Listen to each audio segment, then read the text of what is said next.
Challenging star Darshan Thoogudeepa ಅವರು ತಮ್ಮ ಹೆಚ್ಚಿನ ಗಮನವನ್ನು ದಿ ಡೆವಿಲ್ ಸಿನಿಮಾದ ಮೇಲೆ ನೀಡಿದ್ದಾರೆ.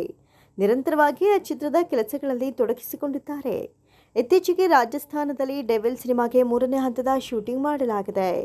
ಈ ವೇಳೆ ನಟ ದರ್ಶನ್ ಅವರು ಹೈ ರಿಸ್ಕ್ ತೆಗೆದುಕೊಂಡು ಕೆಲಸ ಮಾಡಿದ್ದಾರೆ ಎಂಬ ಟಾಕ್ ಕೇಳಿಬಂದಿದೆ. ನಟ ದರ್ಶನ್ ತೂಗುದೀಪ ಅವರು ಬೆನ್ನು ನೋವಿನ ಸಮಸ್ಯೆಯಿಂದ ಬಳಲ್ತಾ ಇರುವುದು ಎಲ್ಲರಿಗೂ ಗೊತ್ತಿರುವ ವಿಚಾರ. ರೇಣುಕಾಸ್ವಾಮಿ ಕೊಲೆ ಪ್ರಕರಣಕ್ಕೆ ಸಂಬಂಧಿಸಿದಂತೆ ಜೈಲಿಗೆ ಹೋಗಿದ್ದ ದರ್ಶನ್ ಆಗ ಬೆನ್ನು ನೋವಿನಿಂದ ತೀವ್ರವಾಗಿ ಬಳಲಿದ್ರು. ಒಂದಷ್ಟು ದಿನಗಳು ಅವರು ಆಸ್ಪತ್ರೆಗೂ ದಾಖಲಾಗಿ ಚಿಕಿತ್ಸೆಯನ್ನು ಪಡೆದುಕೊಂಡ್ರು. ಸದ್ಯ ಕೊಂಚ ಚೇತರಿಸಿಕೊಂಡಿದ್ದ ದರ್ಶನ್ ಅವರು ಡೆವಿಲ್ ಶೂಟಿಂಗ್ ಅನ್ನು ಶುರು ಮಾಡಿಕೊಂಡಿದ್ರು. ತಮಗೆ ಬೆನ್ನು ನೋವಿನ ಸಮಸ್ಯೆ ಇದ್ದಾಗಿಯೂ ಕೂಡ ರಾಜಸ್ಥಾನದಲ್ಲಿ 23 ಗಂಟೆಗಳಿಗೂ ಅಧಿಕ ಸಮಯ ಸತತವಾಗಿ ದರ್ಶನ್ ಶೂಟಿಂಗ್ನಲ್ಲಿ ಭಾಗಿಯಾಗಿದ್ರು ಎನ್ನಲಾಗಿದೆ. ಈ ಸಿನಿಮಾದಲ್ಲಿ ಬಾಲಿವುಡ್ ನಟ ಮಹೇಶ್ ಮಾಂಜ್ರೇಕರ್ ಕೂಡ ನಟಿಸುತ್ತಿದ್ದಾರೆ. ಅವರ ಕಾಲ್ ಶೀಟ್ ಮುಗಿಯುತ್ತಿದೆ ಎಂಬುದನ್ನು ತಿಳಿದ ದರ್ಶನ್ ಚಿತ್ರತಂಡಕ್ಕೆ ಹೆಚ್ಚಿನ ಹೊರೆ ಆಗಬಾರದು ಅಂತ ನಿರಂತರವಾಗಿ ಕೆಲಸ ಮಾಡಿದ್ದಾರೆ ಎನ್ನಲಾಗಿದೆ. ಈ ರೀತಿ ಚಿತ್ರತಂಡಕ್ಕೆ ಸಹಾಯ ಮಾಡಲು ಹೈ ರಿಸ್ಕ್ ತೆಗೆದುಕೊಂಡ ದರ್ಶನ್ಗೆ ಈಗ ಇನ್ನಷ್ಟು ಬೆನ್ನು ನೋವು ಜಾಸ್ತಿಯಾಗಿದೆ ಎನ್ನುವಂಥ ಮಾತು ಕೇಳಿ ಬರ್ತಿದೆ. ದುನಿಯಾ ವಿಜಯ್ ಅವರಿಗೆ ಪ್ರಾಣಿಗಳ ಮೇಲೆ ವಿಶೇಷ ಪ್ರೀತಿ ಇದೆ. ತಮ್ಮ ಮಾಸ್ತಿಗುಡಿ ಚಿತ್ರದಲ್ಲೂ ಹಲವಾರು ಪ್ರಾಣಿಗಳನ್ನು ತೋರಿಸಿದ್ದಾರೆ. ಹಾಗೆ ಪ್ರಾಣಿಗಳನ್ನು ಸಂರಕ್ಷಿಸಬೇಕು ಅಂತಲೂ ಹೇಳ್ತಾರೆ. ಕಾಡು ಮೇಡು ಅಲಿದು ಹಲವಾರು ಅಲೆಮಾರಿ ಜನಾಂಗದ ಸುಖ ದುಃಖಗಳನ್ನು ಕೇಳೋದು ಇದೆ, ಸಾಧ್ಯವಾದಷ್ಟು ಹೆಲ್ಪ್ ಮಾಡೋದು ಇದೆ. ಆದರೆ ಇದೀಗ ಕೆರೆ ಹಾವನ್ನು ಸಂರಕ್ಷಿಸೋಕೆ ದುನಿಯಾ ವಿಜಯ್ ಟೊಂಕ ಕಟ್ಟಿದ್ದಾರೆ. ಕೆರೆ ಹಾವುಗಳು ನಮ್ಮನ್ನು ಹೇಗೆ ರಕ್ಷಿಸುತ್ತವೆ ಅಂತಲೂ ಹೇಳಿದ್ದಾರೆ. ಈ ಮೂಲಕ ಕೆರೆ ಹಾವನ್ನು ಸಂರಕ್ಷಿಸೋಣ ಬನ್ನಿ ಅಂತಲೂ ಹೇಳಿದ್ದಾರೆ. ದುನಿಯಾ ವಿಜಯ್ ಕೆರೆ ಹಾವಿನ ಬಗ್ಗೆ ತುಂಬಾನೇ ತಿಳಿದುಕೊಂಡಿದ್ದಾರೆ. ಕೆರೆ ಹಾವು ಪರಿಸರವನ್ನು ಹೇಗೆ ಪರಿಶುದ್ಧವಾಗಿ ಇಡುತ್ತೆ ಅಂತಲೂ ಹೇಳಿದ್ದಾರೆ. ಕೆರೆ ಹಾವು ನಮ್ಮನ್ನು ರಕ್ಷಿಸುತ್ತೆ. ಈ ಕೆರೆ ಹಾವು ಕಂಡ್ರೆ ಕೊಲ್ಲಬೇಡಿ, ಅವುಗಳನ್ನು ರಕ್ಷಿಸಿ ಅಂತಲೂ ದುನಿಯಾ ವಿಜಯ್ ರಿಕ್ವೆಸ್ಟ್ ಮಾಡಿದ್ದಾರೆ. ಕೆರೆ ಹಾವು ಕಂಡರೆ ಕೊಲ್ಲಬೇಡಿ, ಕಲ್ಲು ಎತ್ತು ಹಾಕಿ ಸಾಯಿಸಲು ಬೇಡಿ. ಕೆರೆ ಹಾವು ಕಂಡ ಕೂಡಲೇ ಈ ಒಂದು ಕೆಲಸ ಮಾಡಿಬಿಡಿ. ನೇರವಾಗಿ ಹಾವು ಸಂರಕ್ಷಣೆ ಮಾಡೋರಿಗೆ ಫೋನ್ ಮಾಡಿ ತಿಳಿಸಿ. ಅವರೇ ಬಂದು ಅಂತಹ ಕೆರೆ ಹಾವನ್ನು ರಕ್ಷಣೆ ಮಾಡ್ತಾರೆ. ಹಾಗೆ ಅವುಗಳನ್ನು ಸೂಕ್ತ ಮತ್ತು ಸುರಕ್ಷಿತ ಜಾಗದಲ್ಲೂ ಬಿಟ್ಟು ಬಿಡ್ತಾರೆ ಅಂತಲೇ ವಿಜಯ್ ಕುಮಾರ್ ಹೇಳಿದ್ದಾರೆ. Director Arjun Janya multi starrer cinema ಮಾಡಿದ್ದಾರೆ. ಅದಕ್ಕೆ 45 ಅನ್ನೋ ಇಂಟ್ರೆಸ್ಟಿಂಗ್ ಟೈಟಲ್ ಇಟ್ಟಿದ್ದಾರೆ. ಶಿವರಾಜ್ ಕುಮಾರ್, ಉಪೇಂದ್ರ, ರಾಜ್ ಬಿ ಶೆಟ್ಟಿ ಹೀಗೆ 3 ಸ್ಟಾರ್ ನಟರು ಈ ಚಿತ್ರದಲ್ಲಿ ಅಭಿನಯಿಸಿದ್ದಾರೆ. ಕನ್ನಡದ ಅತಿದೊಡ್ಡ ಭರವಸೆಯ ಈ ಚಿತ್ರ ಇದೇ ವರ್ಷ ರಿಲೀಸ್ ಆಗ್ತಾ ಇದೆ. ಆಗಸ್ಟ್ 15ರಂದು ನಮ್ಮ ಚಿತ್ರ ಬರ್ತಾ ಇದೆ ಅಂತ ಸಿನಿಮಾ ತಂಡ ಹೇಳಿಕೊಂಡಿದೆ. ಆದರೆ ಇದೀಗ ಒಂದು ಸುದ್ದಿ ಬರ್ತಾ ಇದೆ. ಆಗಸ್ಟ್ 15ರ ಮೇಲೆ ಎಲ್ಲರ ಕಣ್ಣು ಇದೆ. ಪರಭಾಷೆಯ ದೊಡ್ಡ ಚಿತ್ರಗಳು ಈ ದಿನವೇ ರಿಲೀಸ್ ಆಗಲು ಹವಣಿಸುತ್ತಿವೆ.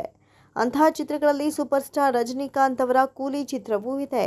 ಸದ್ಯದ ರಿಲೀಸ್ ಡೇಟ್ ಗಮನಿಸಿದ್ರೆ ಒಂದೇ ದಿನವೇ ಈ 2 ಸಿನಿಮಾ ಬರ್ತಿವೆ. ರಜನಿಕಾಂತ್ ಸಿನಿಮಾ ಅಂದಮೇಲೆ ಅವರ ಸದ್ದು ಬೇರೆನೇ ಆಗಿರುತ್ತೆ. ಕನ್ನಡದ ಮಲ್ಟಿ ಸ್ಟಾರರ್ ಚಿತ್ರ ಅಂದರೆ ಸುಮ್ಮನೆನಾ? ಕನ್ನಡಿಗರಿಗೆ ಒಂದು ಸೆಳೆತ ಇದ್ದೇ ಇರುತ್ತೆ. ಅದರಲ್ಲೂ ಒಬ್ಬರಲ್ಲ ಇಬ್ಬರಲ್ಲ 3 ಸ್ಟಾರ್ಸ್ ಈ 45 ಚಿತ್ರದಲ್ಲಿದ್ದಾರೆ. ಈ 2 ಸಿನಿಮಾಗಳು ಕ್ಲಾಶ್ ಆಗೋ ಕಾರಣದಿಂದ 45 ಚಿತ್ರದ ರಿಲೀಸ್ ಡೇಟ್ ಚೇಂಜ್ ಆಗಬಹುದು ಎನ್ನುವ ಮಾತುಗಳು ಸಹ ಕೇಳಿ ಬರ್ತಿದ್ವು. ಆದರೆ ಚಿತ್ರದ ನಿರ್ದೇಶಕರಾದ ಅರ್ಜುನ್ ಜನ್ಯ ಈ ಊಹಾಪೋಹಗಳಿಗೆ ತೆರೆ ಎಳೆದಿದ್ದಾರೆ. ನಮ್ಮ ಚಿತ್ರ ಹೇಳಿದ ದಿನಾಂಕದಲ್ಲೇ ತೆರೆಗೆ ಬರಲಿದೆ, ಅದರಲ್ಲಿ ಯಾವುದೇ ಬದಲಾವಣೆ ಇಲ್ಲ ಅಂತ ಮಾಹಿತಿ ನೀಡಿದ್ದಾರೆ.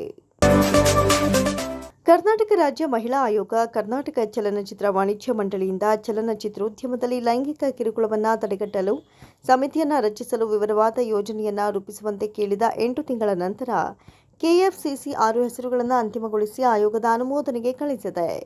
ಆಯೋಗದ ನಿರ್ದೇಶನದ ಆಧಾರದ ಮೇಲೆ ಸಮಿತಿಯನ್ನು ಸ್ಥಾಪಿಸಲಾಗಿದೆ ಅಂತ ಕೆಎಫ್ಸಿಸಿ ಅಧ್ಯಕ್ಷ ಎಂ ನರಸಿಂಹಲು ತಿಳಿಸಿದ್ದಾರೆ.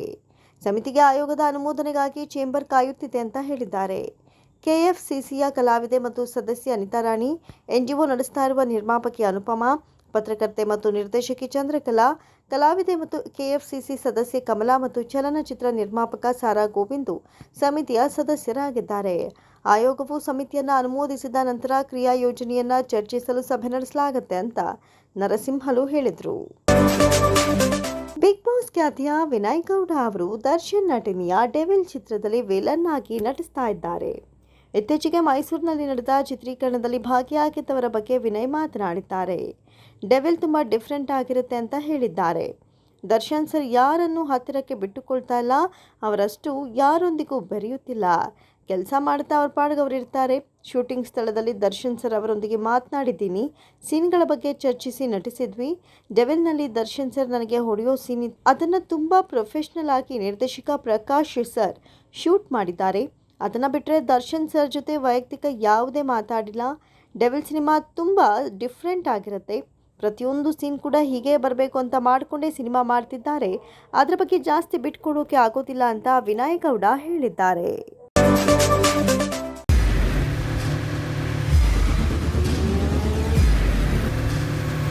ಪ್ರಜಾಮಾರ್ಗ ನ್ಯೂಸ್, ಇದು ಜನಸಾಮಾನ್ಯರ ಧ್ವನಿ. ನಮಸ್ಕಾರ. ನೀವು ನೋಡ್ತಾ ಇದ್ದೀರಾ ಪ್ರಜಾಮಾರ್ಗ ನ್ಯೂಸ್. ರಾಷ್ಟ್ರದ ರಾಜ್ಯದ ರಾಜಕೀಯದ ಬಗ್ಗೆ ಹೆಚ್ಚಿನ ಸಿನಿಮಾ ಅಪ್ಡೇಟ್ಗಳಿಗಾಗಿ ಫಸ್ಟ್ ಲೈಕ್ ಮಾಡಿ, ಸಬ್ಸ್ಕ್ರೈಬ್ ಆಗಿ, ಹಾಗೆ ಫಾಲೋ ಕೂಡ ಮಾಡಬೇಕು.